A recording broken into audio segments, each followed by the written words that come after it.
Hey everyone, this is Prince Watercress, and welcome back to Let's Play Donkey Kong Country 2, Diddy's Conquest. In the last episode, we beat Kaptain K. Rool, but we still have a few things to do, and those few things happen to be the last 2 hero coins in the game. But we're going to have to go through a little bit of heck in order to do that, because, well, we still have one last level in the Lost World to take care of, as part of that, and unfortunately, I lost all my 99 plus lives and all my banana coins, so I had to get a whole bunch of them at Pirate Panic over and over again because I couldn't replay the games in Swinky's Bonus Bonanza on each and every world because the game wouldn't let me.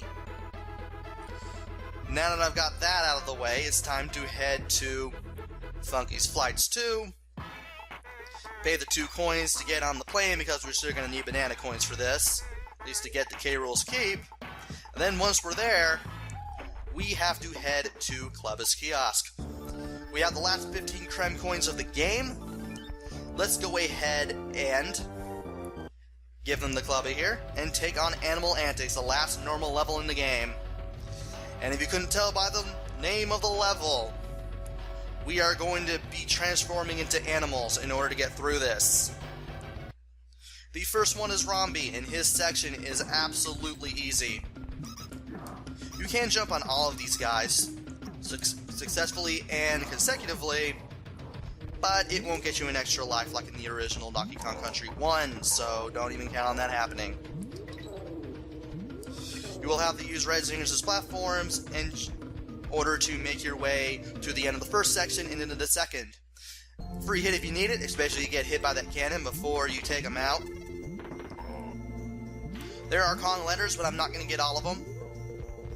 And I don't know why I went back for the DK barrel, but whatever. Here is the On Guard section. Once you go here, you can't get that hit again. And if you go through this wall, you'll find a whole bunch of bananas as well as the O. Maybe I might get them after all. You know, actually I won't get them, but I will show you where they are in case you want to go for them. Because in case you do want to go for them, that's cool. I'll show you how to do it. Now we got a whole bunch of puff-ups after those Shuris that we have to knock out and avoid.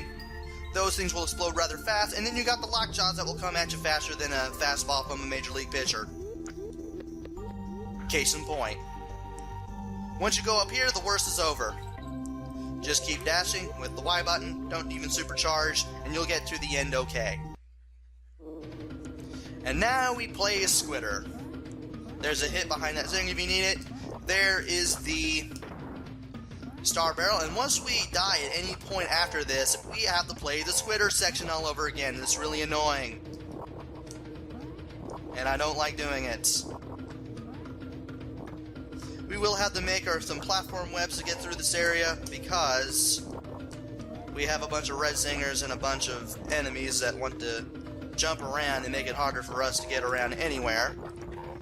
I'm talking about these kaboings in particular, but the zingers are just as bad. And there's a banana coin in between those 2 sets of spikes.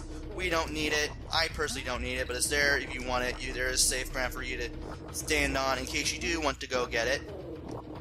And you're going to have to make a bunch of platform webs over the spike pit in order to basically survive. And you want to shoot down all the zingers that come at you as well while you do this.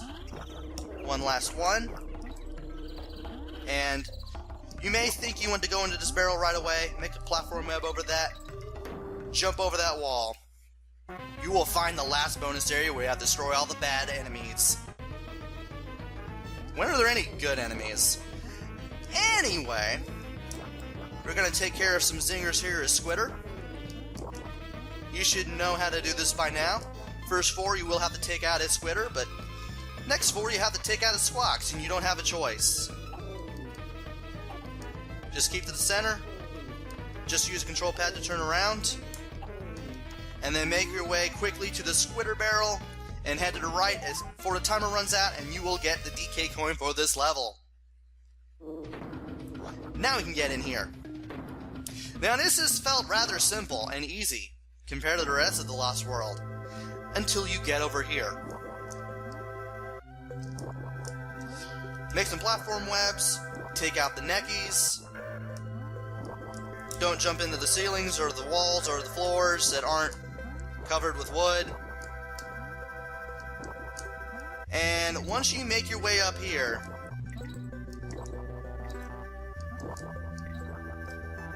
you will be able to play squawks. Now, even though you notice those leaves from Windy...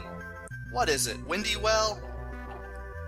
As well as that one forest area? Well, guess what? The wind goes back and forth here. And it's annoying. Go up and down only when you need to. Watch the wind, get used to its patterns. Don't touch any of the floors, walls, or ceilings, much like those electric stick games in Japan. There's the end to the right, but we're not getting it. But it is there. Even though it wasn't on camera, it is there. Now you want to be careful when you go over this area, because there are a bunch of flitters that will make your life miserable. There is a hit over there, but it is rather difficult to get. Want to be careful here with the wind. Again, don't touch the sides. This is probably the hardest part. Take advantage of invincibility. Worst part of these red zingers that go in circles. And I did not want to touch that! I'll meet you over that section again. Alright, let's see if we can do it this time. Oh my god, I died right there at the end. I'm an idiot. Alright, we made it to the fourth section. We are now playing as Rattly. Thankfully, all you have to do is just a bunch of super jumping and whatnot. Follow the red zingers wherever they may go so that you don't hit the spikes. You do not have an extra hit here, but after a squawk section, this is child's play.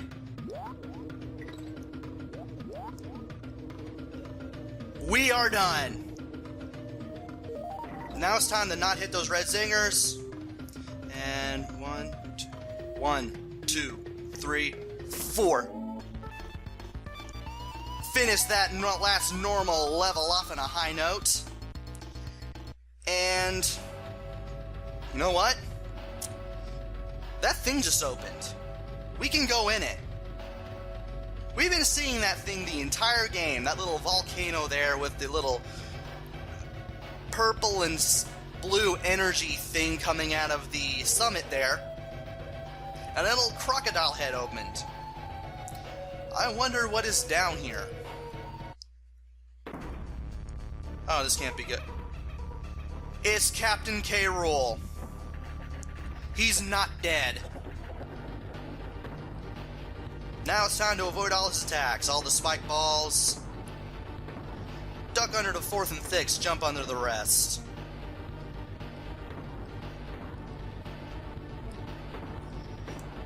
Thankfully, this is all that his attacks have. These get progressively faster. I believe these... No, they don't. These just get progressively faster. Thankfully, I'm using Dixie, so the helicopter spin makes this really easy.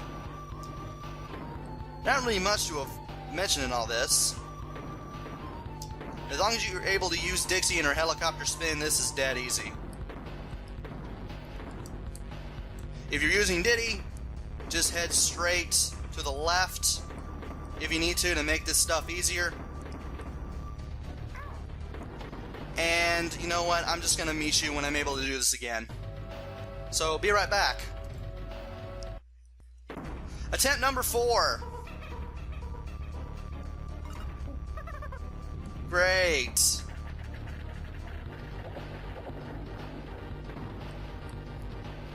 Once again, I'm going to use using Diddy like I did on attempt 3 because I want to make this easier on myself.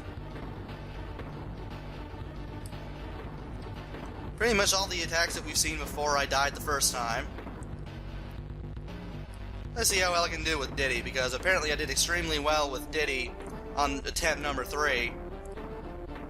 Up until I really needed to be patient with the old helicopter spin in the air business. Now it's time to see the spike balls do the same thing. And there too. I'm going to head to the left here a little bit. There we go. You know what? I should have done that to begin with. Okay. The rest of this part is easy, especially have Dixie. Just use a helicopter spin. And that part's easier. And after that, we get the barrel, we get the cannonball, vacuum thing, toss it in there, done. Only one hit, you get the last DK coin of the game, and Kaptain K. Rool is finally finished. At last.